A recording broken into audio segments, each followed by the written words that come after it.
من منتور توسعه فردی و دبیر زبان عربی هستم. یک نکته‌ای که خیلی دیدم دانش آموزا بهش دچار میشن بحث انتخاب رشته است.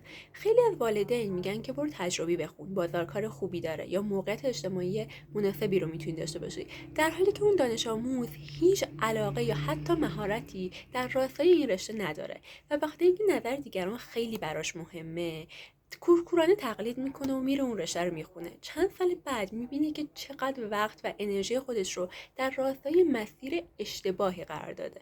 اما گاهی اوقات فکر میکنه که رشته که خودش دوست داره درسته و میره اون رشته رو تجربه میکنه و میبینه که اگر به حرف والدینش گوش میداد چقدر میتونست موفق باشه.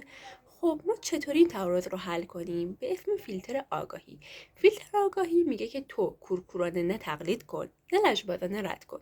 وقتی بهت پیشنهادی رو میدن و تو میخوای بررسیش کنی اما رشد خودت هم در نظر میگیری که تو قرار به عنوان خودت این تصمیم رو بگیری، میای از فیلتر آگاهیت رد میکنی. میای مینویسی، میگی من چه مهارت هایی، چه توانایی هایی، چه علایقی دارم. آیا بازار کار این رشته مناسب من هست؟ آیا من واقعا از اون رشته‌ای که ایدئالم بود یا توی ذهنم بود به هم مربوطه؟ من میتونم وارد رقابتی مثل توی حوزه تجربی بشم که رقابت خیلی بالاست و من باید خیلی درس بخونم، یا من اصلا به رشته‌های نظری علاقه دارم یا رشته‌های هنری؟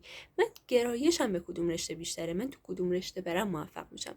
و نظر دیگران رو میای با توانایی‌ها و مهارت‌های خودت بررسی می‌کنی و اون موقع متوجه میشی که بله این پیشنهاد مناسب من نبوده، من پیشنهادش رو بررسی کردم و دیدم که نه، تصمیم خودم آگاهانه و درست تره. و میگی که نه، من به این جنبه فکر نکردم و نظر دیگران برام خیلی موثره.